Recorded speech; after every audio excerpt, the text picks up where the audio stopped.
বরিশাল অঞ্চল এবং তার ভিতর থেকে পটুখালী জোনটা ফার্স্ট, তারপরে আমরা বরিশালের এই পাটটা পাবেন। প্রত্যেকটা উপজেলা ইউনিয়নের আপনাদের কমিটি গঠন করা আছে, এরকম স্কুল গঠন করা আছে। জানতে পেরেছি কিভাবে একজন মা এবং শিশু যত্ন নিতে হয় সে সম্পর্কে আমরা এই প্রকল্পের মাধ্যমে জানতে পেরেছি। আরও জানতে পেরেছি জেন্ডার সম্পর্কে কিভাবে আমরা আমার এত পরিমাণ বিয়া মুগ আট দরকার, 103 ধানের জাত দরকার, সে সমস্ত জিনিসগুলি আপনারা চাবেন গবেষণা প্রতিষ্ঠান থেকে। যুগোপযোগী উদ্যোগ খাল খনন কর্মসূচি, পিতার সেই খাল খনন কর্মসূচি, এবং এই কর্মসূচির মাধ্যমে কৃষি সেক্টরও বেশ উপকৃত হবে বলে আমি মনে করি। যেহেতু খাল থাকলে আমার কৃষি জমিতে পানি আসবে, সেচ ব্যবস্থা পুনরুজ্জীবিত হবে। ইনব্রিড বীজ হলো যে উপসি জাতগুলো, যেগুলো আমাদের বীজ উৎপাদিত কিছু জাত আছে, যেটা 1 থেকে শুরু হয়ে 117 পর্যন্ত আছে। এরপর আর কি আছে, বিনার জাতগুলো আছে। কর্মসূচি ছিল, তার মধ্যে কৃষকদের মধ্যে কৃষি কার্ড বিতরণের একটা কর্মসূচি আমাদের রয়েছে। ইতিমধ্যে সেই কার্যক্রম শুরু হয়েছে।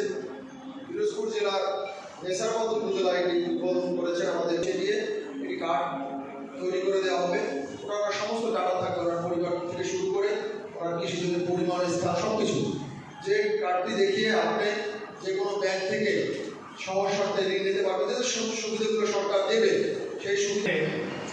বিভিন্ন প্রোটোকল অনুসরণ করা, বিভিন্ন নিয়ম নীতি অনুসরণ করা ফসলের একেবারে বীজ বপন বা আমাদের শুরু থেকে কৃষককে সেভাবে কর্মক্ষমের এই পাঠটা স্কুলের উদ্দেশ্য। 10টা শিশুকে কারিগরি জ্ঞান দেওয়া হয়, কিন্তু সাথে সাথে এরা যাতে ব্যাংক অ্যাকাউন্ট করতে পারে, নিয়মিত সঞ্চয় করতে পারে, এবং আমরা যখন থাকবো না এই পাঠটার স্কুলের অ্যাক্টিভিটি যখন থাকবে না, চোখে এবং চিন্তায় দুয়ার যেন খুলে যায় যে আমরা ঘুরতে চলবো, আমরা এই স্কুলগুলিকে আমরা টিকিয়ে রাখবো। 56টা স্কুল হবে এই পরিবেশে, স্কুল সদরে এই 56টা স্কুলের জন্য ভালো করে রাখতে চায়। যারা ভালো করবে তাদের জন্য আবার এই কৃষক সেবা কেন্দ্রে রূপায়িত হবে এই পাঠ্যক্রম স্কুলগুলো। কৃষক এখন আগ্রহী এবং সরকারের ডাকে বিভিন্ন সময় চলে আসেন বলে